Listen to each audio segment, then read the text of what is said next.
When Jim Newland started feeling sick before Christmas, he had no idea he'd be spending the next 70 days in the hospital, many times close to dying. On December 15th, the Ridgeway Volunteer Fire Department chief started to feel ill with COVID-19. His wife, Deb Newland, borrowed a pulse oximeter from a friend, and it saved his life, said Stacy Foster, Jim Newland's daughter. It is an up and down constantly. Like there's no, if somebody has surgery, there's a pretty straight line trajectory of what their recovery is going to look like.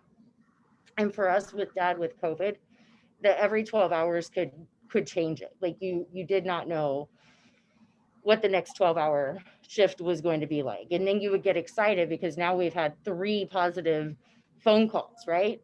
Now we've had 4. Now we've had 2 days that we've had great results. And then the next morning you wake up and he's had a horrible night and his oxygen levels have dropped back off and they don't have anything else they can do. Newland has been fully aware for about a month, but 2 weeks ago he couldn't lift his hand up to adjust his own glasses. At one point, Foster said her father's lung function was down to 30%. You do a lot of thinking, things that you need to get taken care of. So if anything happens, it's mind-boggling. Make sure you get tested as soon as possible, and it's just prayer.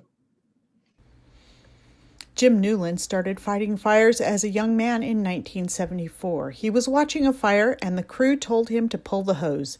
He became a junior and would stay with Ridgeway Fire Department for the rest of his life. He uses his limited energy to talk about Concord Township sending over a challenge coin and his annual participation in a program to escort families of fallen firefighters at the memorial in Emmitsburg, Maryland. Well, you escort a family who lost a loved one the year before, and it's a roller coaster of emotions the whole weekend. But a lot of times you'll meet the family, they'll be, what word I want to use, really upset and whatever.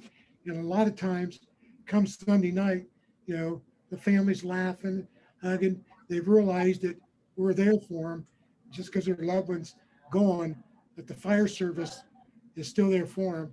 And it just goes to prove the brotherhood of the fire service. To me, that's my second family. We always fly in early on Friday.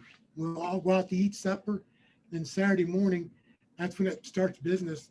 And then we meet our families, get to know them, and then we take them to whatever meetings they have to go to.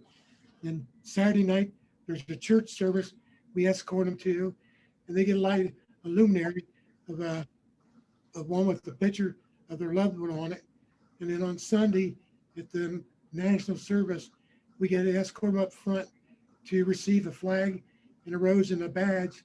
And I've had the honor of actually meeting 2 United States presidents being escorts out there. For the digital team, this is Cynthia Rossi on NBC4i.com.